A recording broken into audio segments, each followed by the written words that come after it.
Howdy y'all, and welcome to the Mr. Maple Show. I'm Tim Nichols, we're MrMaple.com, a family mail-ordered business. We ship directly to your door. We add at least 10 new trees to our website every single Tuesday at 10 a.m. Sign up for our weekly email and check that out. And guys, we put out a daily YouTube channel, daily content on Japanese maples on our YouTube channel, so give us a subscribe as well. Thank y'all so much. Today we're bringing you Dylan and his top 5 Japanese maples. Now Dylan, how long have you been working here at Mr. Maple? Just over 2 months. Just over 2 months. You may have seen Dylan at the open houses. He has been an integral part here at Mr. Maple, getting trees shipped directly to your door. He helps out in the greenhouses and pulling. He helps on the shipping side, sometimes potting. He can do it all. Now, Dylan, you recently just moved here with your wife from Colorado. What part of Colorado? Just outside the Denver area, up in the foothills, in a little town called Conifer. A town called Conifer. That's the stuff. So I'm guessing you had tons of evergreens being this town called Conifer. What do you like about Japanese maples? I mean, deciduous trees, aside from aspen trees, are really new to my life. And so just all the different shapes and varieties and types, the colors, it's different. It's so different for me. Well, he's fell in love with Japanese maples. He's got the maple bug. So we're bringing you Dylan's top 5 Japanese maples. 5. My number 5 Japanese maple is Sango Kaku. Oh, a classic. A selection from Japan. What do you like about Sango Kaku? The coral bark is the first thing that caught my eye. And then the contrast with those bright leaves against that red bark is just beautiful. Now, you've been here for part of the late spring to early summer, but you hadn't been here yet for a fall. And when the fall hits and you have yellow foliage with bright red bark, it is outstanding. I bet. The name translates as coral towers, Sango Kaku. It's a great upright tree that gives you a nice big coral bark, gives you some good winter interest out there in the landscape.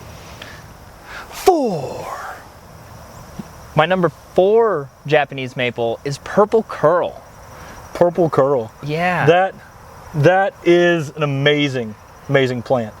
It's so different. The leaves, I mean, they look like sort of curled up hands, and the coloration in it, it's just so unique. It stands out against so many trees in the greenhouse. Every time I look at that tree, if you know when the guy, you're doing the cha-cha slide, you're out there at a wedding, you're doing the cha-cha slide, and the guy says, "Let's get funky." That's what I think about with Purple Curl, because It is such a funky Japanese maple. The leaves twist, it's got different colors in the foliage itself. It is such a rock star out there in the garden, but it is one that's very unique and different. You don't see many other trees like it. No, not at all. 3. My number 3 Japanese maple is also my first Japanese maple. It's Shoto Nomura. What do you like about Shoto Nomura? The one that I own has just an incredible structure to it. Its habit is just beautiful. And then the bright red leaves with the red bark, it's just a beautiful tree. It is such a nice tree. It is a little bit brighter red than some of the other selections. It is a selection from Japan. You don't see that often. The name actually means dancing red-faced monkey. And so it's got this funny name with it as well. But that is a tree that just gives you this amazing color out there in the garden. Really nice red, upright red. 2. My number 2 Japanese maple is Esk Sunset. Esk Sunset. Some people call it the Eskimo Maple. What do you like about it? Well, I do know that it comes from the Esk Valley in New Zealand. My wife and I happen to spend a little bit of time there, so that has a little sentimental value to it. But the thing that catches my eye, besides the variegation on top, is the purple underneath side of the leaf. When it blows in the wind, you see both, and it's just a beautiful, beautiful contrast. It really is. The green and white on top with the purple on the bottom side of the leaves, and it has those huge sycamore maple foliage. And so this is a unique maple. It's not technically a Japanese maple. We always group it with them. But I mean, this thing is outstanding. The ornamental characteristics on Esk Sunset, that's an awesome tree. Absolutely. 1. My number 1 Japanese maple is Cotton Candy. Cotton Candy Tootsie Roll. Yeah. So this is an amazing plant. What do you like about it?